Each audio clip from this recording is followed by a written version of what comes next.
Music. International. Olyan éhes vagy, mint a farkas, és ő ott beszélget. Úgy. Szóval te csak a gyomrodra gondolsz. Hát mire gondoljak? Hát 7:30 van, az Isten áldjon meg.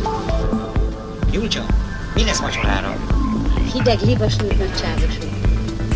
Majd hozzon egy pár fiatal hagymát is hozzá. Lehet közte egy pár idősebb is. Nem, majd ibolyával vagy pökörcsinnel fogom enni ezentúl a libasültet. De mama, ki ez a Hippolit? Uram,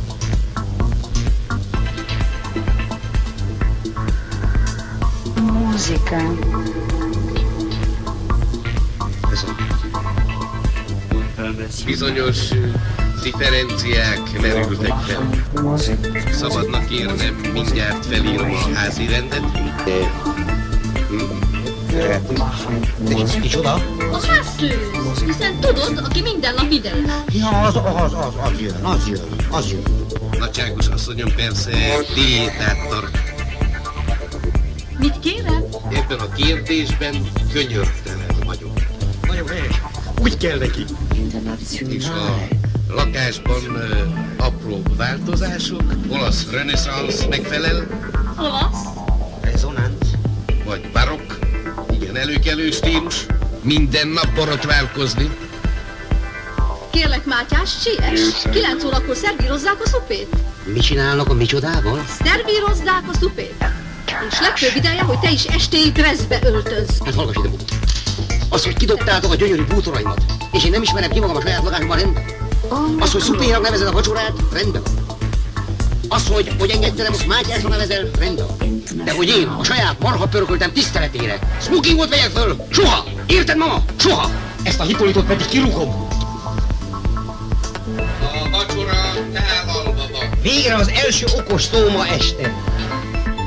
Electronic music. Az mi az a vörös?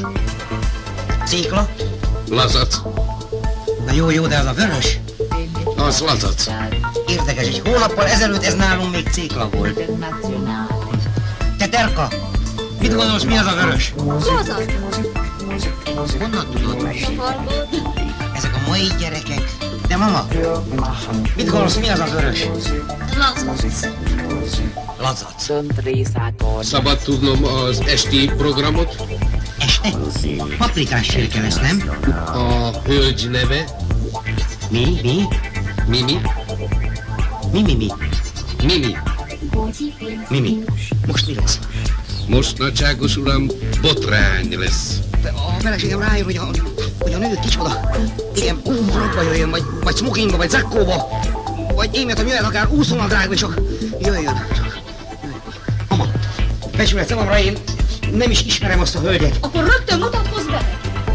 Vagy vajas kenyeret akarok enni, akkor frakba kell öltözködnöm? Csend! Hát ennek a soványító kurának ki az oka? Csend! Hát azt a táncos nőt kihúzta a nyakamra. Nem bizony én. Nem, akkor erről ne beszéljünk. De Majd én megmutatom. Majd én megmutatom neki, hogy ki vagyok. És minden nap végig fogja nézni, hogy én nem smokingban leszem a vacsorát, hanem ingújban. Így. És a libasíthoz hagymát. Mindenhez. Hagymához hagymát eddig. A halat pedig késsel fogom enni. 2 késsel. A feleségem annyit eszik, amennyit akar. Ilyen körülbelül. Én pedig megint bajuszt növesztek. Ekkora bajuszt.